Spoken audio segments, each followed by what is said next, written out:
and I am a young researcher at the Faculty of Pharmacy, University of Ljubljana. Today I'm going to present our work on developing new direct InhA inhibitors as potential new antitubercular drugs. Tuberculosis is a serious threat to global health, and the ongoing emergence and proliferation of the multi-drug-resistant mycobacterial tuberculosis makes this issue even bigger and more urgent. InhA enzyme plays a crucial role in the fatty acid synthesis in Mycobacterium tuberculosis, making it a well-validated target for its inhibition. The current frontline antitubercular drug, isoniazid, also inhibits InhA, but indirectly, as it is applied as prodrug and therefore requires activation through a series of biochemical processes inside the mycobacterial cell. One of the enzymes responsible for this transformation is CAG, which is very prone to mutations and therefore leads to increased isoniazid resistance in Mycobacterium tuberculosis. And this is where our approach comes in. By inhibiting InhA enzyme directly, we bypass the CAG activation process, and since InhA by itself is less prone to mutations, we can inhibit even the strains that are resistant to isoniazid. Our compounds were tested at our faculty and also synthesized there, and we tested them in an enzymatic assay on isolated enzyme, where we measured the activity photometrically by following NADH oxidation.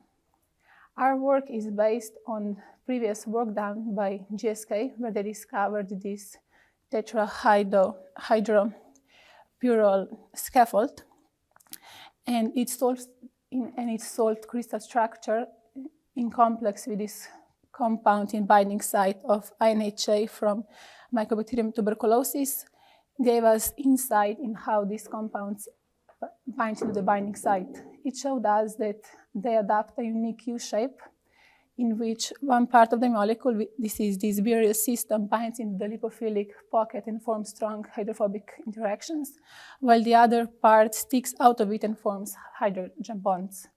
Our work focused mostly on adding different substituents on this part to explore the chemical space of the binding site a bit better.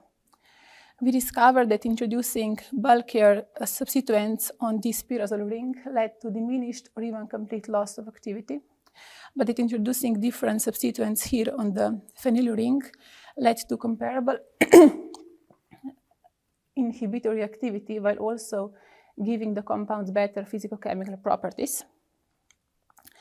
We also tried exchanging amide group and this aromatic ring, but this didn't give favorable results. However, we discovered that we can replace the tetrahydropyran scaffold without it leading to a loss of activity, leading us to believe that the oxygen in this part isn't necessary for the binding. So we can replace it with other atoms in order to further improve the physicochemical properties. All the compounds were already tested in the enzymatic assay, and we got the comparable activities in nanomolar range compared to our lead compound. However, we are now also in the process of testing them on different strains of mycobacteria, including M. tuberculosis, M. avium, and M. abscessus.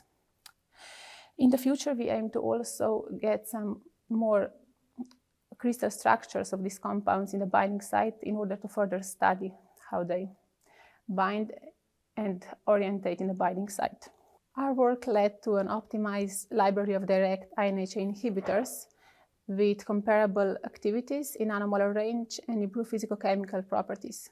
With further testing and structural studies, we believe we can use these compounds and their future derivatives to fight against the multi-drug resistant tuberculosis.